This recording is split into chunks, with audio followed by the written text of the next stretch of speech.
नमस्कार दोस्तों, आज मैं आपको सुनाऊंगा अपने अपने कर्म, एक रोचक कहानी।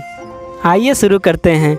सेठ घनश्याम दास बहुत बड़ी हवेली में रहता था। उसके 3 लड़के थे। ऐसा नौकर चाकर घोड़ा गाड़ी तो था ही, मगर उसे अपने खजानों में सबसे अधिक प्यार अपने 17 हाथियों से था। हाथियों की देख रेख में कोई कसर न रह जाए, इस बात का उसे बहुत ख्याल था। उसे सदा यही फिक्र रहता था कि उसके मरने के बाद उसके हाथियों का क्या होगा।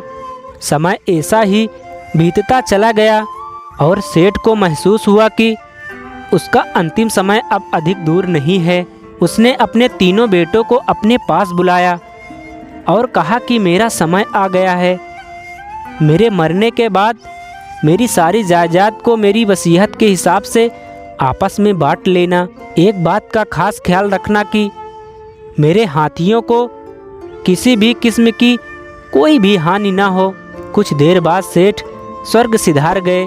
तीनों लड़कों ने जायदाद का बंटवारा पिता की इच्छा अनुसार किया, मगर हाथियों को लेकर सब परेशान हो गए।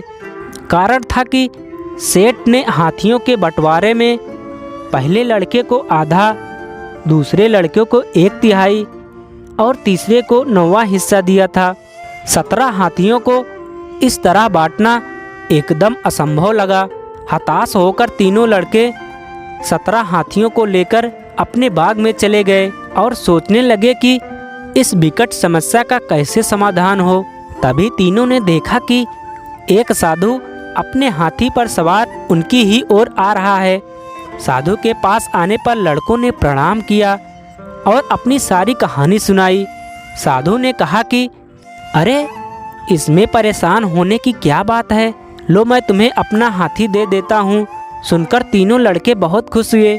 अब सामने 18 हाथी खड़े थे। साधु ने पहले लड़के को बुलाया और कहा कि तुम अपने पिता की इच्छा अनुसार आधे यानी 9 हाथी ले जाओ। दूसरे लड़के को बुलाकर उसने 1/3 यानी 6 हाथी दे दिए।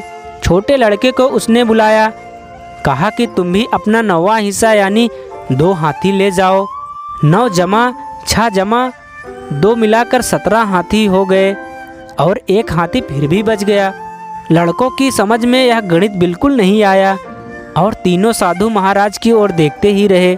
उन सबको इस हालत में देखकर साधु महाराज मुस्कुराए और आशीर्वाद देकर तीनों से विदा लेकर अपने हाथी पर जिस दिशा से आए थे उसी दिशा में चले गए। इधर यह तीनों सोच रहे थे कि साधु महाराज ने अपना हाथी देकर कितनी सरलता और भोलेपन से एक जटिल समस्या को सुलझा दिया।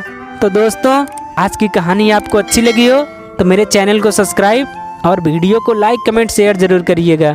धन्यवाद।